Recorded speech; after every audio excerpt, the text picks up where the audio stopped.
Have you ever thought about your life and then decided that you kind of need to rebrand yourself?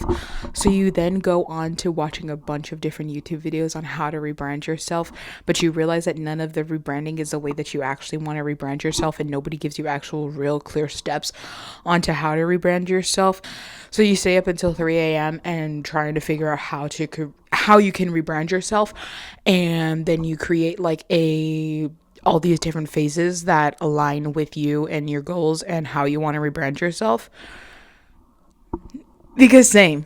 So if you felt like that was you, and if you feel like you're just kind of starting to transition into a new era, then this video is for you. It's a step-by-step how we are going to rebrand. Now, I am also, again, rebranding myself, my life. So I'm going to break this down into a step-by-step series, basically like a mini rebrand series of myself, because part one is when we'll actually start taking into action my rebrand. So for step one of the rebrand, what you're going to start to do is to reflect on what's not working / what's changing. So if you're feeling like you're in a little bit of a slump, or you just feel like something isn't working, you're going to take into consideration all the things that aren't working. So I'm waking up late, I'm not working out, I'm eating really unhealthy, whatever the case is, right?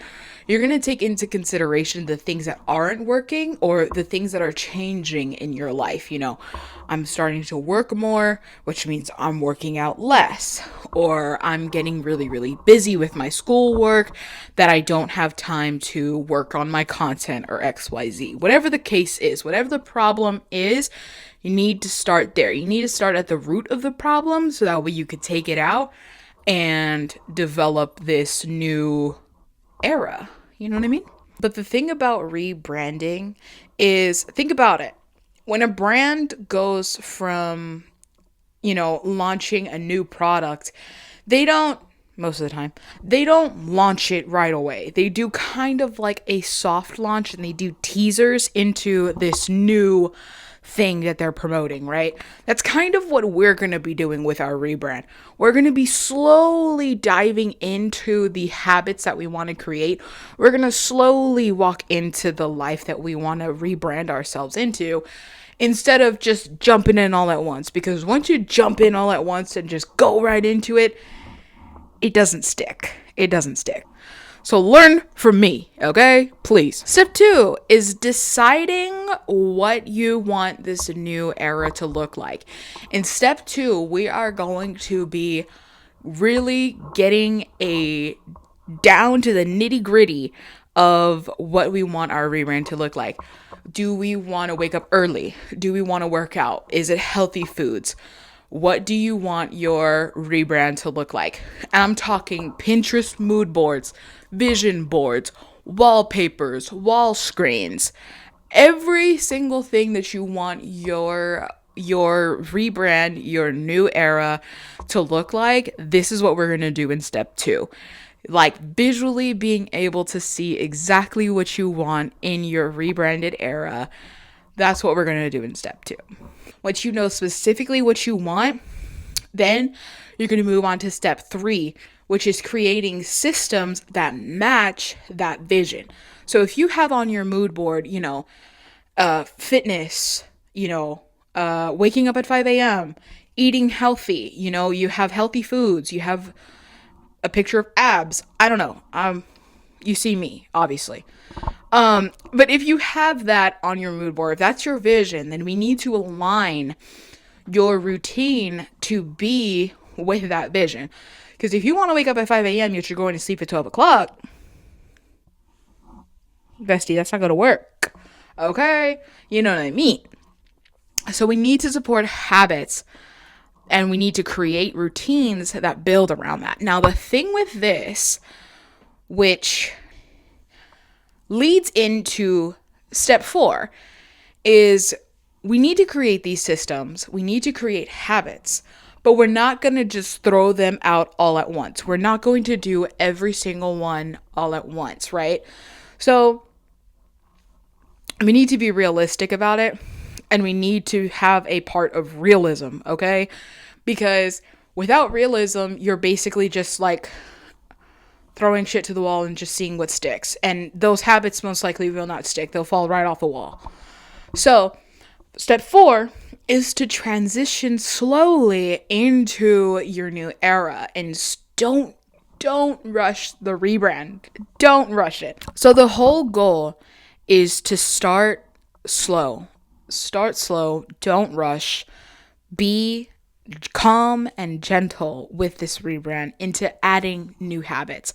This might take a couple of weeks for you to do because, again, you don't want to transition, especially if you have a lot of ideas or you have a lot of goals that you want to hit, right? So, again, keeping up with the 5 a.m. routine, right? Let's say right now you wake up at 9 o'clock, right? So if you wake up at 9 o'clock, but you want to wake up at 5, if you wake up at 9 o'clock today and then tomorrow all of a sudden you wake up at 5 a.m., your body is going to be thrown so far off of whack that it's literally going to be like, bro, what are you doing to me? What are you doing to me? What's going on? You know what I mean?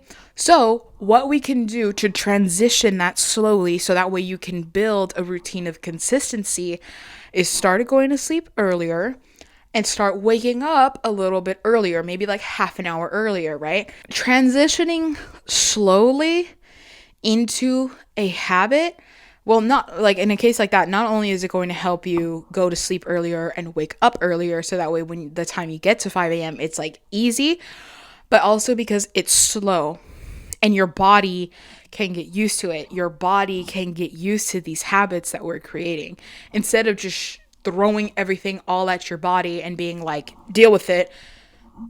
It has a time to get used to the changes that you want.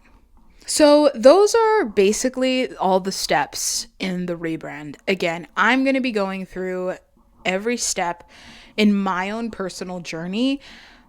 And yeah, I'm going to be doing a entirely different series. So follow along, stay subscribed if you want to watch my rebrand. One thing that I am focusing on rebranding is my content and my channels. So I really want to focus more on creating gaming content. I want to start streaming again more. I want to rebrand this entire channel into kind of being like a mix of both and have it a bit more structured. And that's really what I want. But I also want to create a community, and I want to create a very cozy and comforting and safe place for my followers as well. So subscribe to the channel because I'm going to be sharing my own personal rebrand and how I'm going to go through all the steps that I just talked about in this video. So you will not have to be going through it alone, okay? If you are watching this video and you're deciding that, I want to rebrand myself, go in the comments. Tell me that you are starting to rebrand yourself and how you're going to rebrand yourself, because I would love to know. Because again, you are not alone here on this journey, okay? Thank you so much for watching this video. I really, really appreciate it. I love you so much. Remember that God loves you so, so, so much. And you are doing absolutely amazing. And we will see you guys in the next video. Okay, so I got a question for you, babes. When is it time to start decorating for Christmas? Because I love Christmas and I want to start decorating immediately. But people tell me that I'm kind of crazy for wanting to decorate this early, and I'm just like, I don't care about Thanksgiving. I just want Christmas. I want Christmas right now. So, is there like an ideal time, or like what time do you think should we start decorating for Christmas? Because I don't know.